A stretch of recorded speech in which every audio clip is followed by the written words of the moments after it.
Hi, I'm Randy Gardiner. I'm a growth coach for CEOs and their executive teams. I've been helping businesses secure the W for over 25 years.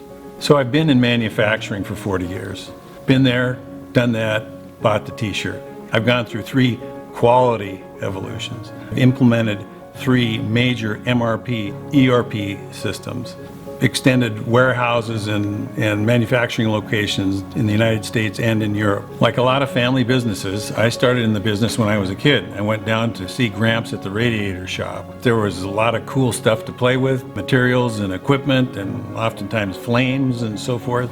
I really loved making things. It was an exciting business and a growing business.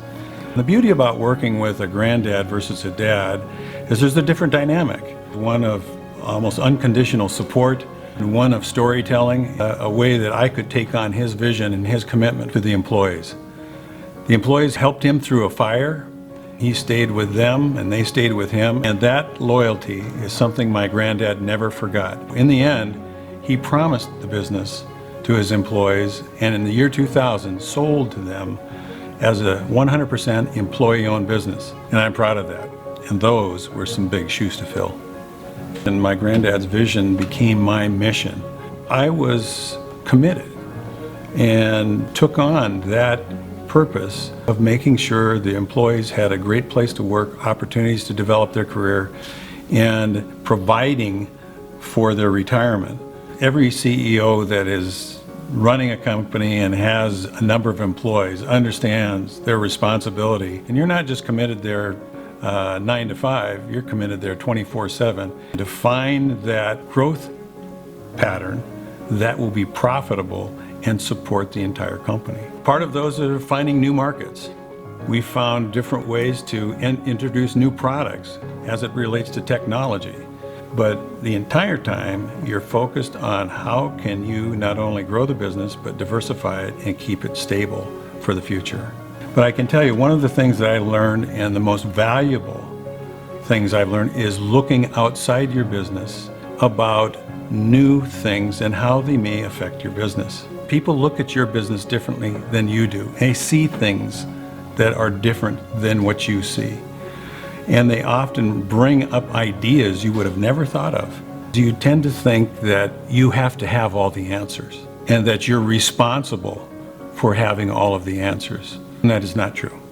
From time to time, you need to bring in additional help, and that's the same as technology or tools, but also knowledge.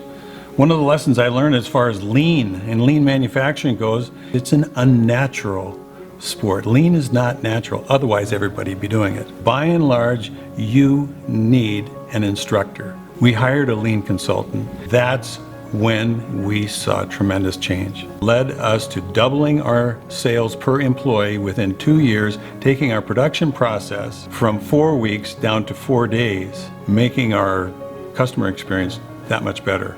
And it enabled us to save unknown number of lives in the war in Iraq when we were asked by the DoD to help. It feels good to have gone through 4 major economic recessions. I don't know how people could say that feels good, but it does, because I've learned a lot from it. One of the hard lessons I had to learn that my granddad drilled into me was that you do it all yourself. If you don't know how to run your own business, then you shouldn't be running it.